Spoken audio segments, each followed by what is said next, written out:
RJD ने अपना चुनावी घोषणा पत्र जारी किया है। इस वक्त तेजस्वी यादव बोल रहे हैं, सीधा रुख करते हैं। जो है हम लोगों को दे सके, एयरपोर्ट बनेगा तो क्षेत्र जो है विकसित होगा, आगे बढ़ेगा। इसमें 5 नाम हम बता दें फिर से: पूर्णिया,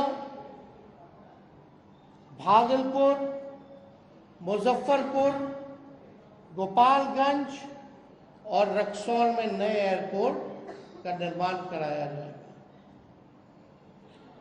अगला पॉइंट, मंडल कमीशन के बाकी बचे जितने सिफारिशें हैं उसको हम लोग लागू करेंगे। और यही नहीं, हम लोगों ने जाति आधारित गणना कराया। जाति आधारित गणना तो कराया, तो साथ में हम लोगों ने आरक्षण की सीमा को बढ़ाया 75%। आज भले ही चाचा जी उधर चले गए हों, लेकिन इस बातों को भूल जाते हैं। सचिवालय में सभी उनके मंत्रियों के साथ, हम भी डिप्टी सीएम थे, हम लोगों ने प्रेस कॉन्फ्रेंस किया था और भारत सरकार को कैबिनेट ने सिफारिश भी की थी कि भाई जो आरक्षण की सीमा हम लोगों ने बढ़ाया है बिहार में, जिसमें अति पिछड़े का बढ़ा, स्वर्ण जाति भाइयों के जो गरीब भाई हैं उनका 10% जो था वो रह गया, अति पिछड़ों का, दलितों का, आदिवासी भाइयों का, यानी 75% जो आरक्षण बढ़ा उसको हम लोग शेड्यूल 9 में डालेंगे। अब इस पे मुख्यमंत्री जी चर्चा नहीं करते। इतने महीने हो गए सरकार में, लेकिन अभी भी शेड्यूल 9 का जिक्र नहीं किया उन्होंने।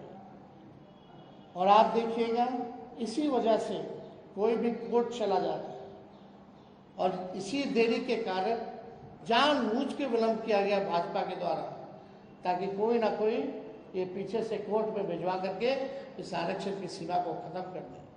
तो हमारी सरकार बनेगी तो जो आरक्षण जो हम लोगों ने बढ़ाया है उसको शेड्यूल 9 में हम लोग करेंगे। बिहार में औद्योगिकरण को बढ़ावा भी दिया जाएगा और स्वास्थ्य का अधिकार जो है पूरे देश में उसको हम लोग लागू करेंगे, ताकि फ्री में स्वास्थ्य सुविधा सभी लोगों को उपलब्ध हो जाए।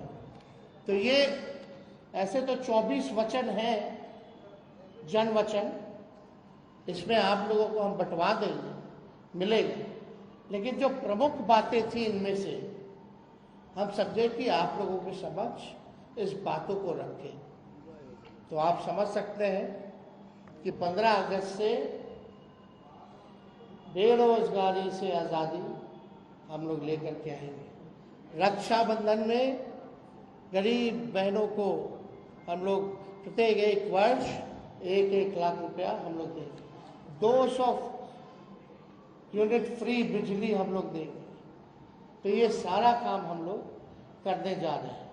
तो अगर कुछ सवाल है तो आप लोग साथियों, एक मेरा आग्रह है कि एक डेडिकेटेड प्रेस कॉन्फ्रेंस हमारे परिवर्तन पत्र पर आपके जो सवाल हो पूछे, क्योंकि ये डेडिकेटेड प्रेस कॉन्फ्रेंस।